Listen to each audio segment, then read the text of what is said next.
Hi, quick garden update on a really smoky day. All the sites say I shouldn't be out here, but it's not that bad, but it is pretty smoky. We can't even see the mountains that are around us, and we can usually see. And as I look across the neighborhood, I can see that it's kind of smoky in the relatively short distance, so it is pretty bad. We continue to have good success with our beans, especially the French fillet bean. Kind of wish we had switched to the ratio. We have like 4 Blue Lake bush beans and this one French fillet, and the French fillet is out producing the 4 Blue Lake ones. I don't know if that's to be expected, if French fillet is just very prolific, or the Blue Lakes are not happy this year. I don't know what's going on with those, but I think next year we're going to have some more French fillets because we've been pretty excited about that and want to try some other things. We picked a poblano to use. We did have one poblano before that went bad we picked, but maybe we picked a couple of them. I don't remember. But we picked those because we like those, and we were pretty excited to get that one. Usually they're bigger, but it's kind of, I think it's bad form to try to compare the garden, your own personal garden, to what you get in the store and the commercial grown stuff, because, well, that's commercially grown and that's what they breed them for. But we got the poblano, and in looking around, we see that one of the green pepper plants is pretty happy. It's producing a lot of little green peppers. Kind of seems like it's a little late in the season when one of the other ones has already produced a couple of good sized ones that we've pulled off. But maybe that's the nature of this year or the nature of that particular variety. I don't know. It's just kind of interesting.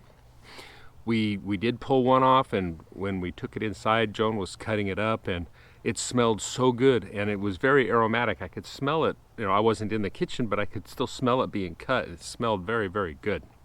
And I'm not even a huge green pepper fan, but I like it in some things.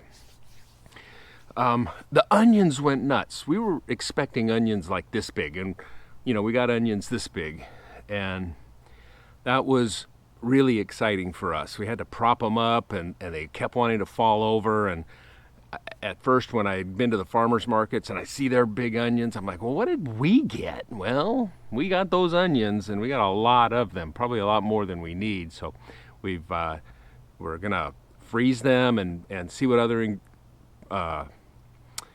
other recipes we can do with them. Joan's found some things that we're going to try with it. We don't know whether they're good or bad, but we're going to try them out because we have a lot of onions to experiment with. And in pulling them up, there's wildlife in the garden. It looks like the soil is very healthy. We're very pleased with the performance of the raised bed this year, and hope that it continues to perform well. We'll plant more in it next year and see how that goes.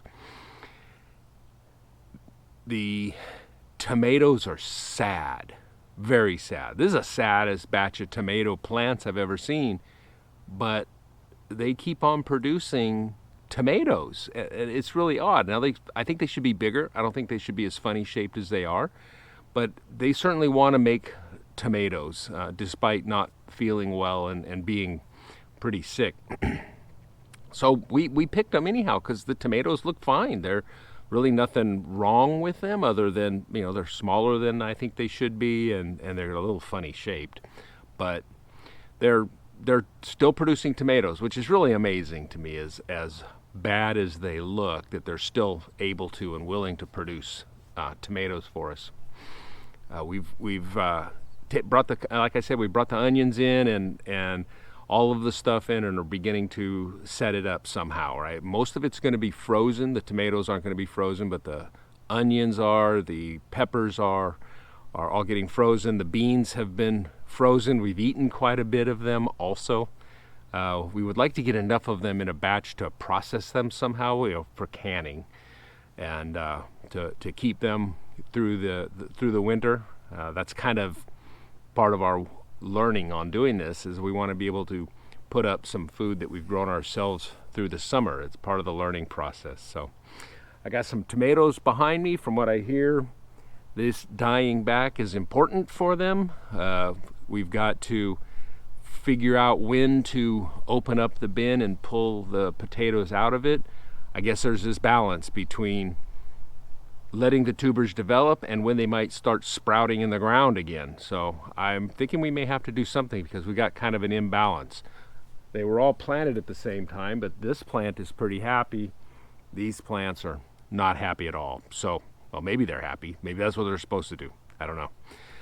So anyhow, we will see in the future, and I'll be sure to bring it to you. Anyhow, thanks for watching. Have a good one.